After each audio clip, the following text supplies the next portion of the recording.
What's good, people? It's about that time to randomly relate reverse rants, no hate. So, Stephen Espinoza was being interviewed, and they brought up Deontay Wilder's name. He basically said that he would love to have Deontay Wilder back on Showtime. I feel like that's where Deontay belongs. Now, I'm making this to address something. I don't know where, it's like where all of this fake news come from, where everybody keeps talking about Deontay Wilder has retired, and they always got to tie Anthony Joshua to Deontay Wilder, or the other way around, to the point where they're just making up shit. First off, I saw the clip of him talking to Kevin Hart in that little, that little hot tub shit or whatever it is, and he's talking about contemplating, retirement then. Not too long ago, he was interviewed, was talking to a female, and said the same thing about he was thinking about, considering it. Nothing's for sure. Deontay Wilder never once said, "I'm retired." Two, okay, Deontay Wilder is ranked number one in the WBC. He's ranked in IBF or WBA. This guy is ranked. When you're ranked, that means you're paying sanctioning fees. How smart would any sanctioning body be to rank a fighter that's retired? How incredibly dumb would Deontay Wilder be to pay sanctioning fees when he's retired? But yet, he's retired. That's the reason Anthony Joshua's calling him out. He's just clout chasing, trying to build his profile off of Deontay Wilder. I'm like, you guys just... Okay, you're reaching for shit. You're reaching. The whole thing with Deontay Wilder right now, even if he goes back to Showtime,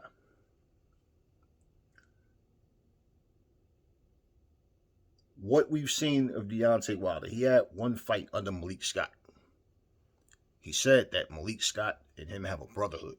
Malik Scott could bring the best out of him. Okay? Is that what we saw? Was that his best that we saw against Tyson Fury? Because it was the same Deontay Wilder. Nothing different other than he just went to the body a little bit more often with the jab.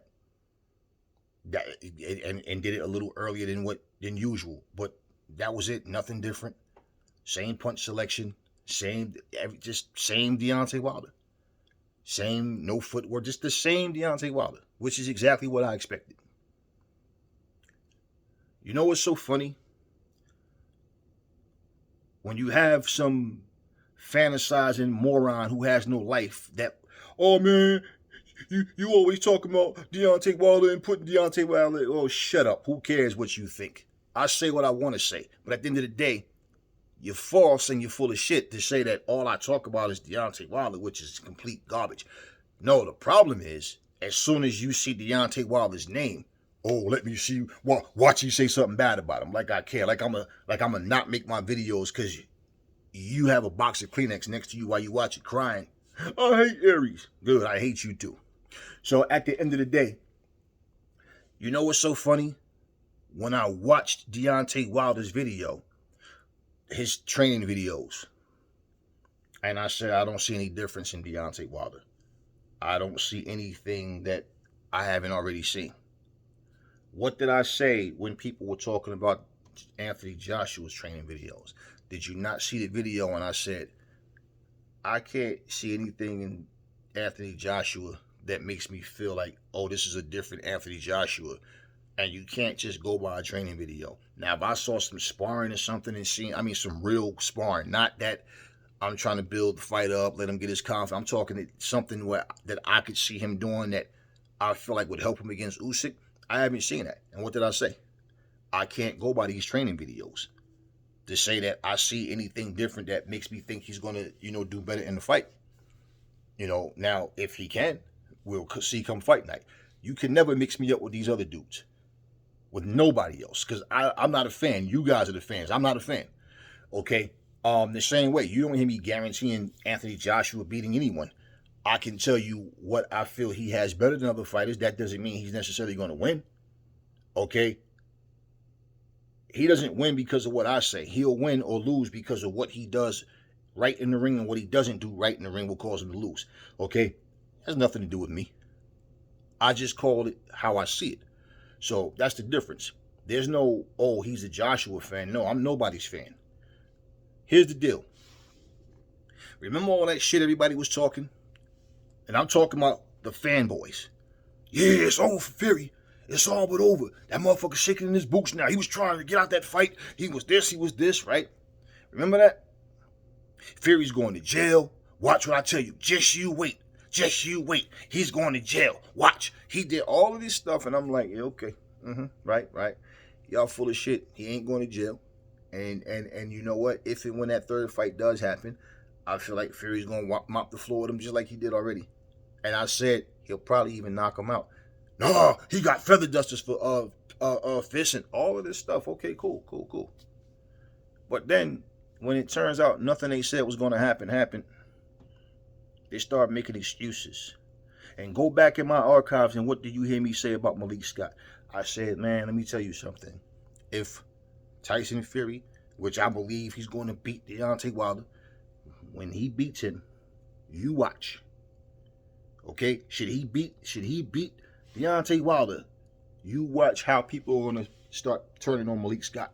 Because Malik Scott, first off, out of everything that they said, they blame on the trainer. And they talk about Mark Breland.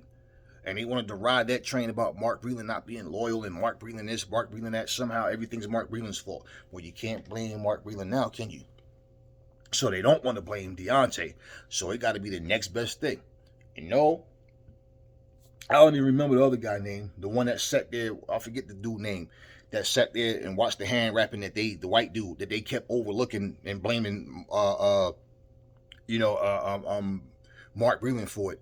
But at the end of the day, I'm watching these videos.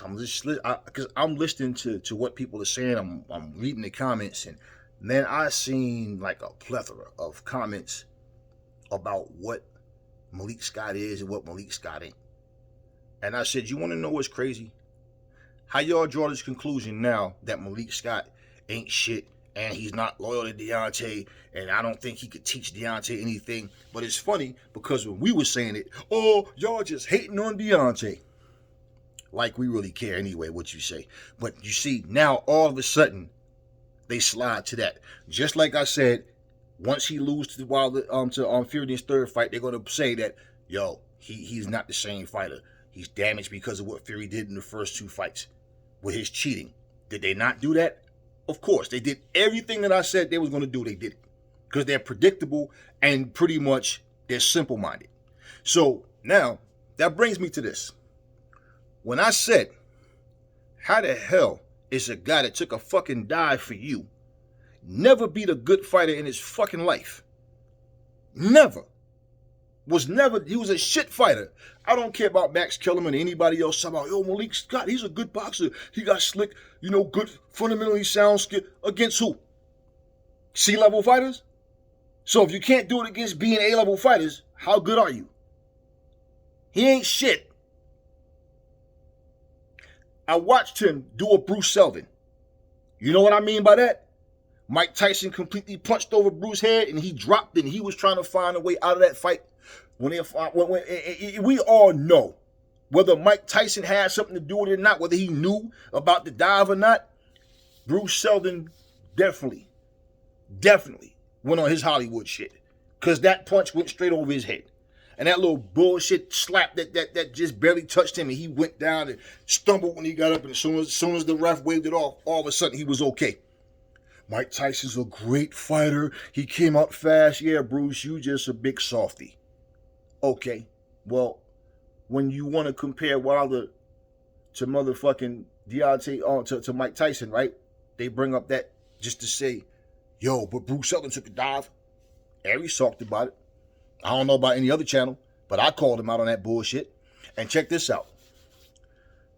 You watch Malik Scott when he fought Luis Ortiz, how he flopped all over the goddamn ring like a goddamn chicken, because they can't fly. They just be flopping all over the place. That's what he was doing. Trying his hardest. He was going down purposely. He was going down on purpose, trying to get out that fight. He wanted the ref to stop that fight so bad, and the ref just kept letting it go. He went down like, 5 times? The dude's a quitter. He has no heart. Now, people tried to compare Douglas to him, saying how, oh, Douglas wasn't all that and Douglas beat Mike Tyson. Let me tell you something. There's a difference. First off, Buster Douglas would have beat the shit. He'd have beat the living shit out of Malik Scott. Buster Douglas could fight, but was always known to be a quitter. But you could see his skills. You could see, like, yo, Buster, he got the skills. He just didn't have a heart. Malik Scott's a basic motherfucker. I don't know what the fuck y'all consider a good fighter nowadays, because Malik Scott is basic as shit. And I'm watching him and I'm like, okay, I don't know what they talking about. But here's a guy who doesn't know anything about grit, heart, determination. And he's going to train you to beat an A-level fighter when he's never beaten a fucking B-level fighter. Take Deontay Wilder out the picture, just Malik Scott. Ain't nobody fucking with you. Simple. For Deontay Wilder, where does he go from here? And what does he do? He lands on Showtime. Let's say if he does, fine. At his age, at 36, and what he doesn't know how to do, I don't see anybody that's going to be able to come in and make a difference. Plain and simple, it's just going to be the same thing. If he can land that right hand and get you out of there. In terms of him as a fighter, being different and all of the time, you know, he gets hurt. He's out of the ring for a whole year. This is not helping him. It's not helping him. So, whatever is going to happen, we now know Malik Scott wasn't the wild card. He was just a guy in his corner that he went with because Wilder himself was putting the blame on everybody except for himself that he just lost to a better fighter. It's as simple as that. But now, Malik Scott is getting all of the flack. And people showing their true colors. They don't give a fuck about nobody. It's just a Wilder situation. And if you in his corner and he's not winning, it's your fault. Never fall in love with lies. Remember, the truth brings hate out of people. And I will catch y'all on the next video.